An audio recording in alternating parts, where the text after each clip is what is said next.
Assalamualaikum warahmatullahi wabarakatuh.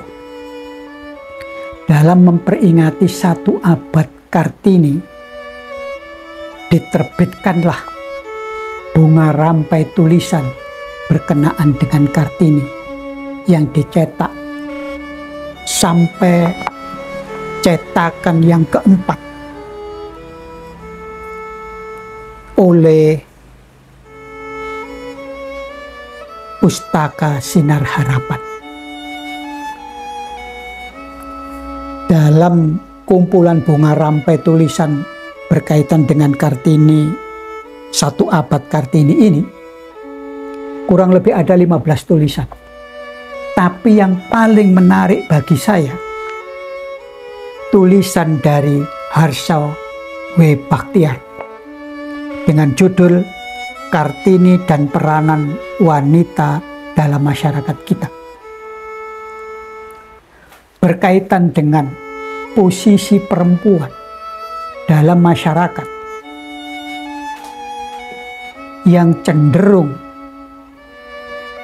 ditindas, terkungkung, dan tidak bebas, Harsha W. Bachtiar memulai kisahnya dengan cerita Ratu Alam Safiatuddin Johan. Ratu Alam Safiatuddin Johan memerintah Aceh tahun 1641 sampai 1675, lebih dari 30 tahun. Berkaitan dengan Ratu Alam Safiatuddin Johan ini, Harsha W. Bachtiar menulis, di bawah pemerintahan Sultanah Safiatuddin inilah hukum, kesusastraan, dan ilmu pengetahuan berkembang. Di bawah pemerintahan wanita inilah bekerja tokoh-tokoh pemikir Abdul Rauf, Hamzah Fansuri, dan Nuruddin Araniri yang menghasilkan karya-karya tulisan sampai sekarang masih dipelajari oleh banyak para ahli. Sultanah Safiatuddin memberikan banyak kebebasan pada para cendekiawan, keduniawian maupun keagamaan, untuk memungkinkan pengembangan pemikiran-pemikiran mereka. Sebagian dari pemikir-pemikir ini bekerja di suatu jenis universitas. Jami' Baitur Rahman dan memperoleh berbagai fasilitas serta rangsangan dari kepala negara yang mempunyai perhatian besar buat kesusastraan dan ilmu pengetahuan. Karya-karya Abdul Rauf, Hamzah Fansuri, dan Nuruddin Araniri sekarang masih menambah semarak negeri kita, Indonesia. Itu sebagian kutipan bagaimana seorang Harsha W. Bachtiar menyanjung kecerdasan, kepiawaian Ratu atau Sultanah Safiatuddin dalam memerintah. Bahkan di bagian tulisan ini beliau mengatakan, perkembangan ini sebagian besar dimungkinkan oleh wanita yang mengendalikan pemerintahan serta bijaksana dan membangun. Sultanah Safiatuddin seorang wanita terpelajar yang selain menguasai bahasa Aceh dan Melayu, juga menguasai bahasa Arab, Persia, Spanyol, dan Urdu. Itulah jejak langkah daripada Sultanah Safiatuddin dalam memerintah Aceh. Kemudian Harsha W. Bachtiar melanjutkan seorang tokoh lagi dari Bugis Makassar yang bernama Siti Aisyah Witenrioli yang memerintah pada tahun 1855 sampai 1910. Mengenai Witenrioli ini, Harsha W. Bachtiar menulis, ketika Rioli menjadi kepala negara, kerajaan Tanete terdiri dari sejumlah daerah yang masing-masing seolah-olah berdiri sendiri di bawah pemerintahan seorang kepala pemerintahan yang independen.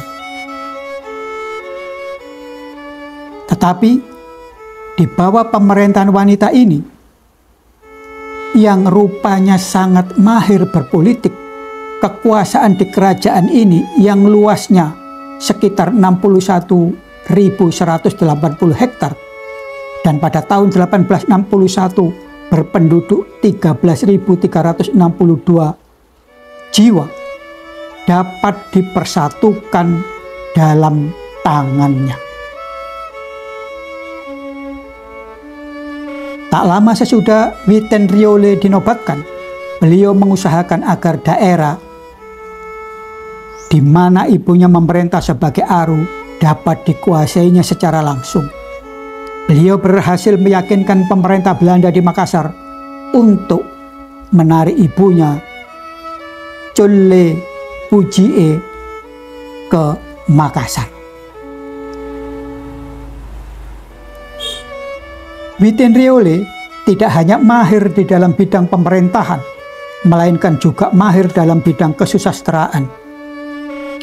B.F. Mates, orang Belanda, menjadi ahli kebudayaan Sulawesi Selatan yang paling besar, memperoleh banyak manfaat dari pengetahuan luas mengenai kesusastraan Bugis yang dikuasai oleh wanita yang luar biasa ini.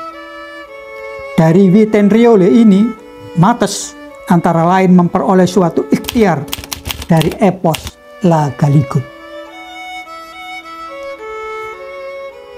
Di bawah pemerintahan Witen Riole, dalam tahun 1908 juga didirikan sekolah pertama di Tanete, tempat pendidikan modern yang langsung dibuka baik untuk anak-anak pria maupun untuk anak-anak wanita. Harsowe Bachtiar dengan mengangkat secerca kisah dua tokoh perempuan yang menjadi penguasa di Aceh dan menjadi penguasa di Makassar, ingin mengingatkan kita semua bahwa posisi perempuan di dalam masyarakat kita tidaklah segelap yang kita bayangkan selama ini. Sehingga ketika tulisan Harsowe Bachtiar ditulis di dalam konteks memperingati 100 abad Kartini, dia juga mempertanyakan beberapa hal. Misalnya, kalau ada penguasa-penguasa dan ada penggiat-penggiat sosial yang sehebat Sultana Safiatuddin dan Witen Riole, lalu emansipasi apa yang diperjuangkan bagi perempuan Republik ini?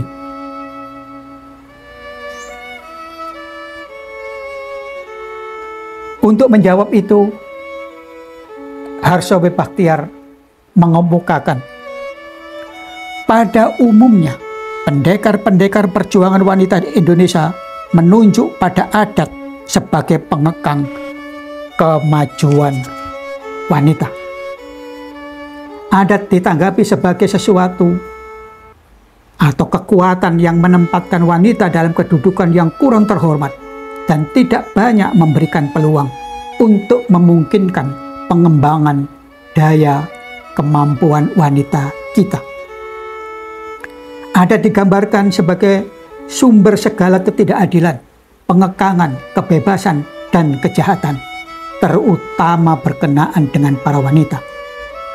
Gambaran demikian diperkuat oleh gambaran yang disajikan dalam karya-karya sastra yang ditulis oleh penulis-penulis modern kita yang pertama dalam tahun 1920-an, seperti misalnya roman Siti Nurbaya tulisan Mara Rusli.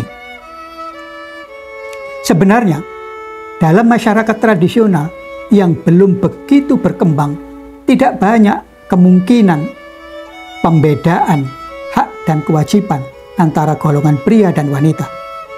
Jenis-jenis pekerjaan yang dapat dibedakan satu dari yang lain belum begitu banyak. Banyak pekerjaan yang dilakukan oleh pria juga dapat dilakukan oleh wanita. Begitupun sebaliknya. Di masyarakat pedesaan, masalah-masalah yang mengangkat kepentingan sekalian warga pedesaan yang bersangkutan biasanya dimusyawarahkan bersama dalam pertemuan yang dihadiri oleh baik kaum pria maupun oleh kaum wanita. Keputusan-keputusan yang menyangkut kepentingan umum biasanya dibuat bersama, seperti dikemukakan oleh B.J. Haga dalam hasil pengkajiannya in Indonesia Demokrasi tahun 1924. Dalam hasil pengkajiannya tersebut, dia memperkuat dalam ideologi negara kita, Pancasila. Suatu disertasi yang ditulis oleh E.A. Buren Baker, The Frau in het Indonesia Adat Recht tahun 1931, memperlihatkan bahwa aturan-aturan adat pada umumnya tidak memberikan kedudukan buruk pada kaum wanita dalam banyak hal. Kedudukan wanita dibanding kedudukan kaum pria menurut aturan-aturan adat kebanyakan daerah di tanah air kita jauh lebih baik daripada kedudukan wanita di masyarakat di Eropa dan Amerika Serikat. Kalau memang begitu, bukanlah aturan-aturan adat tradisi yang diwarisi dari para nenek moyang yang merupakan kekangan yang tidak memungkinkan wanita menjalankan peranan yang layak. Ini adalah fakta-fakta yang diungkapkan oleh Harsha W. Bachtiar untuk mengcounter pendapat bahwa adat mengekang kaum perempuan. Dan dia melanjutkan lagi, pendekar-pendekar perjuangan wanita di Indonesia juga sering menuduh agama sebagai pengekang kemajuan wanita. Mungkin sekali hambatan-hambatan yang ditemui atau dirasakan disebabkan oleh kenyataan bahwa penyiaran agama, baik agama Islam maupun agama Kristen, dilakukan oleh kaum pria. Yang mungkin secara sadar atau tidak sadar memilih ajaran-ajaran yang menguntungkan bagi pria, tapi merugikan kaum wanita, atau menafsirkan ajaran-ajaran tertentu dengan kecenderungan yang demikian. Harsha W. Bachtiar ingin mengatakan bahwa memang di dalam masyarakat yang menyiarkan atau yang menjadi tokoh-tokoh agama itu adalah kaum laki-laki, sehingga besar kemungkinan teks-teks kitab suci itu ditafsir menguntungkan bagi kaum laki-laki dan merugikan bagi kaum perempuan. Harsha W. Bachtiar melanjutkan, tapi agama, baik agama Islam maupun agama Kristen, mengandung banyak ajaran yang mengutamakan persamaan kedudukan sekalian manusia, pria maupun wanita. Agama oleh sebab itu malah dapat menjadi pembebas dari kekangan, bila mana dalam kenyataan memang ada kekangan seperti itu. Berdasarkan ini, haruslah diambil kesimpulan bahwa juga agama tidak merupakan kekangan bagi kaum wanita bila hendak mengembangkan peranannya dalam keluarga maupun masyarakat. Harsha W. Bachtiar di dalam narasi ini menegaskan bahwa teks kitab suci ditafsir menguntungkan kaum pria dibanding kaum wanita. Karena di dalam ajaran atau teks kitab suci itu sendiri, misalnya di dalam Islam, tidak ada perbedaan dan mendiskreditkan kaum perempuan. Dari segi penamaan surat, tidak ada di dalam Al-Quran itu surat Ar-Rijal atau surat laki-laki. Yang ada adalah surat An-Nisa, surat perempuan. Dan berbagai teks di dalam Al-Quran banyak diungkapkan bahwa kedudukan posisi perempuan dan laki-laki itu sederajat di hadapan Allah Subhanahu wa Ta'ala. Harsawi Bachtiar melanjutkan tulisan. Kalau adat dan agama tidak merupakan penghambat kemajuan wanita, seperti diperlihatkan oleh Sultana Safiatuddin dan Witan Riole, apakah yang sesungguhnya merupakan penghambat ini? Pembebasan dari apakah yang sedang diusahakan oleh gerakan emansipasi wanita di negeri kita ini? Pembebasan apa yang sedang diusahakan untuk gerakan emansipasi di negeri ini? Bahwa banyak wanita di tanah air kita berada di dalam kekangan adalah kenyataan yang tidak dapat dipungkiri. Tetapi juga banyak pria yang berada dalam kekangan. Kekangan yang mempersulit mereka berkembang. Juga banyak pria berada dalam keadaan penderitaan. Tulisan ini mengingatkan saya, ada surat Kartini yang ditujukan ke Abendanon pada bulan Maret tahun 1902 berkaitan dengan karena Kartini mendapat beasiswa untuk sekolah di negeri Belanda. Di satu sisi Kartini mendengar kabar bahwa ada seorang anak muda namanya Agus Salim yang juga kepingin sekolah ke negeri Belanda, tetapi tidak memungkinkan baik status sosial maupun biaya. Dan Kartini minta agar beasiswanya itu diberikan kepada Agus Salim. Tetapi permintaan Kartini ini tidak disetujui oleh pemerintah Belanda. Artinya, dalam tulisan Harsawi Bachtiar ini menunjukkan tidak hanya kaum perempuan saja yang terkekang. Golongan pria pun terkekang, walaupun kecerdasannya melampaui rata-rata seperti Agus Salim ini. Berkaitan dengan Kartini, Harsawi Bachtiar melanjutkan pertanyaan-pertanyaannya. Jika Kartini selama ini terkekang, lalu Harsawi Bachtiar bertanya, siapakah yang membebaskan Kartini? Ayah dari Kartini bersaudara sebenarnya juga dapat ditampilkan sebagai pendekar yang dengan cara-cara sendiri memberikan banyak peluang pada putra-putrinya sehingga mereka bisa berkembang, baik dalam pemikiran maupun dalam tindakan.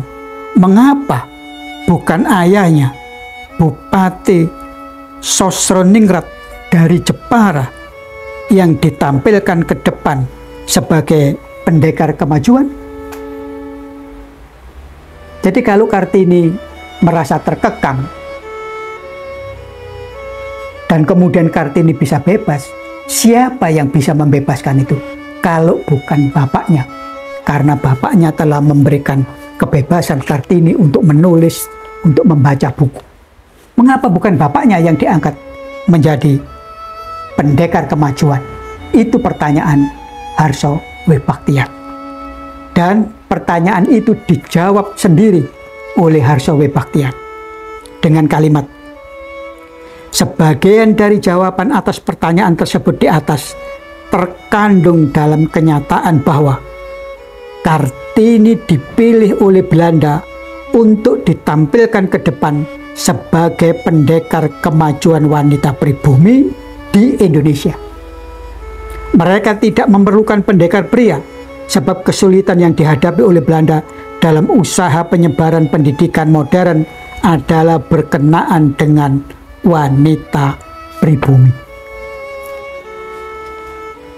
Lalu kenapa Kartini yang lebih menonjol di mata orang-orang Belanda, sebab Kartini mampu menulis dengan bahasa Belanda. Harso W. Bachtiar berturut-turut menunjukkan sebuah fakta bagaimana Kartini itu bisa diakses pemikirannya oleh orang-orang Belanda dengan kalimat seperti ini. Mula-mula Kartini bergaul dengan asisten residen Ovik, kemudian dengan Abendanon, kemudian dengan perantaraan iklan dia berkenalan dengan sahabat penanya Estela yang seorang penggiat feminis. Kemudian dia juga berkomunikasi dengan Van Kull, Van de Venter, orang-orang yang sangat dikenal sebagai tokoh-tokoh sosialisme saat itu.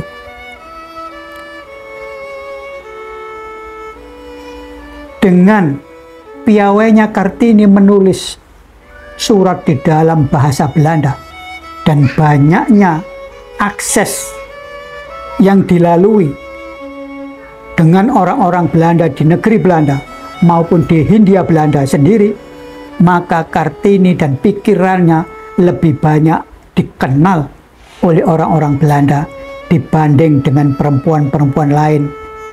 Misalnya yang dicontohkan tadi, Sultana Safiatuddin atau Wittenrelle tidak dikenal secara tulisan oleh orang-orang Belanda.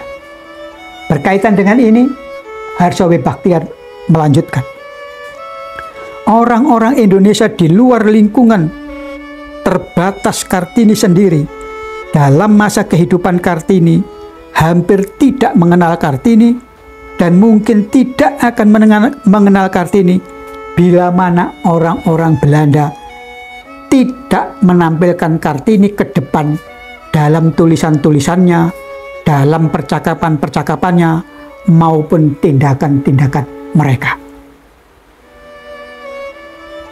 Berkaitan dengan itu, kritik Harso W. Bachtiar adalah kita mengambil alih Kartini sebagai lambang emansipasi wanita di Indonesia dari orang-orang Belanda. Kita tidak menciptakan sendiri lambang budaya ini, meskipun kemudian kitalah yang mengembangkannya lebih lanjut. Sebuah kritik yang sangat bernas untuk mengkoreksi diri dalam kehidupan berbangsa dan bernegara. Harso W. Bachtiar tidak ingin menihilkan peran Kartini, cara pandang Kartini, kepiawaian Kartini, tetapi yang dikritisi oleh Harso W. Bachtiar adalah cara memperkenalkan Kartini kepada masyarakat. Itulah yang dikritik.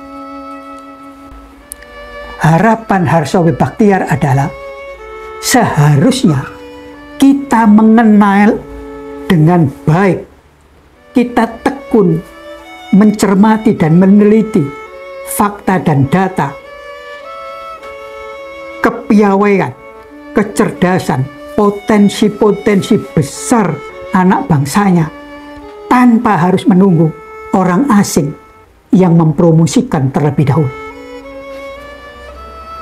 Jadi, kita harus membuka kemungkinan penampilan tokoh-tokoh wanita baru yang dulu tidak diketahui umum, tapi sekarang mulai diketahui sebagai akibat penambahan kemampuan orang-orang kita untuk memperoleh pengetahuan. Bukanlah maksud saya untuk mengusulkan agar wanita-wanita berjasa yang belum ditokohkan ini dijadikan pahlawan nasional. Kalau jumlah pahlawan terlalu banyak, nilai pahlawan akan mengalami inflasi sehingga tak banyak yang menghargainya lagi. Biarlah jumlah pahlawan nasional tidak ditambah lagi. Yang saya anggap lebih penting adalah usaha mengungkapkan jasa banyak wanita-wanita kita yang sekarang belum begitu dikenal, sehingga menjadi pengetahuan serta tauladan banyak orang. Dan bila mana ternyata bahwa dalam berbagai hal wanita-wanita ini lebih mulia, lebih berjasa daripada Kartini, kita harus berbangga bahwa wanita-wanita kita lebih hebat daripada yang dipersangkakan sebelumnya, tanpa memperkecil penghargaan kita pada Kartini.